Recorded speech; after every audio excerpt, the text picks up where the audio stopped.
Some children grow up dreaming about the future. Others grow up just trying to survive the night. This is not just a story about a refugee. This is a story about a childhood that ended too soon. Before the war, before the hunger, before the silence, there was a home. In a quiet Ethiopian village, surrounded by dust-covered paths and golden sunsets, lived a boy named Abel. Every morning, he would run barefoot across the warm earth, chasing goats, laughing with other children, his voice echoing through the hills. His mother had gentle hands. Hands that could turn the simplest flour into warm bread. Hands that wiped his tears before they could even fall. His father was a quiet man. Strong, patient. At night, under a sky filled with stars, his father would sit beside him and say, "One day, Abel, you will see a world bigger than this village." Abel didn't want a bigger world.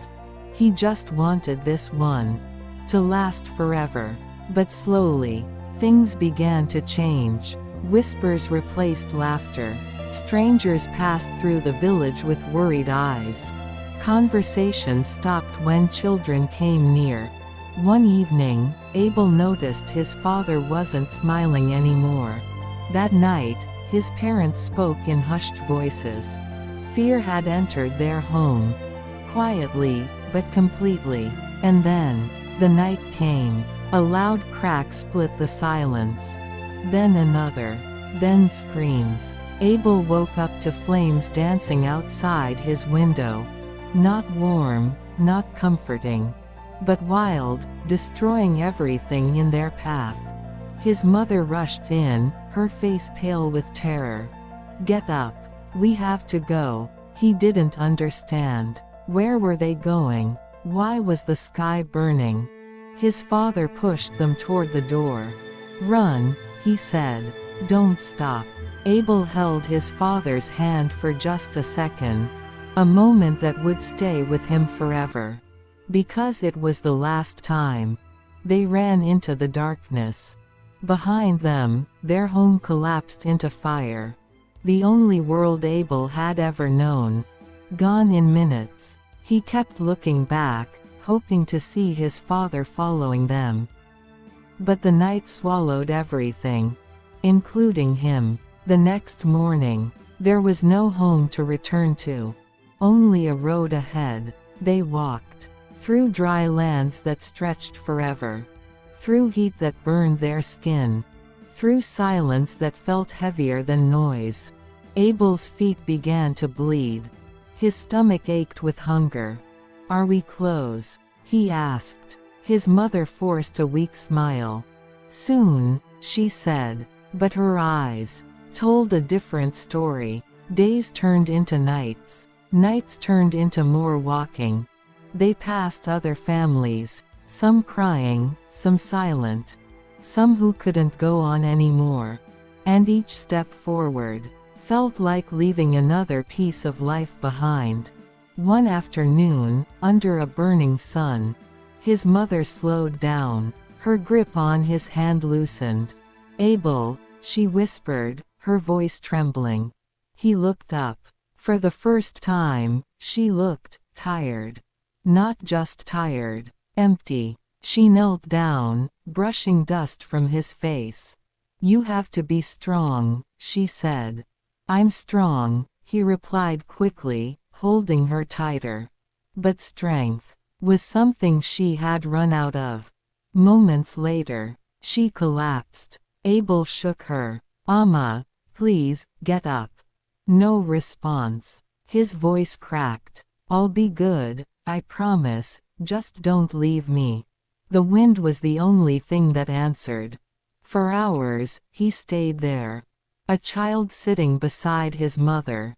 Waiting for a miracle. That never came. Eventually, the road called him forward again. But this time, he walked alone. By the time he reached the refugee camp, he wasn't the same boy anymore. His laughter was gone. His eyes, empty. The camp was crowded, noisy. But somehow, it felt quieter than loneliness itself. Thousands of people, each carrying their own broken story. There were no toys, no bedtime stories, no one to say, "Everything will be okay." Just survival. Every day. For weeks, Abel didn't speak. Not a word. Until one day, someone sat beside him. A volunteer. She didn't ask him what happened. She didn't push him to talk. She simply said, "You're not alone anymore." And something inside him shifted. Slowly, Abel began to find pieces of himself again. He learned to read, to write, to understand a world far beyond his pain. But the memories never left. At night, he still saw the fire, still heard the screams, still felt his mother's hand slipping away. Yet every morning, he chose to stand up again. Years later, Abel became someone others looked up to. Not because he was strong, but because he understood pain. He sat with children who cried at night. He told them stories of hope. Not because he believed everything was okay, but because he knew what it felt like when nothing was. Abel never went back. His village, gone. His family, gone. But their love never left him. He carried it in every step forward. In every child he comforted. In every word he spoke. Some people lose their homes. Some lose their families. But the bravest ones are those who lose everything and still find a way.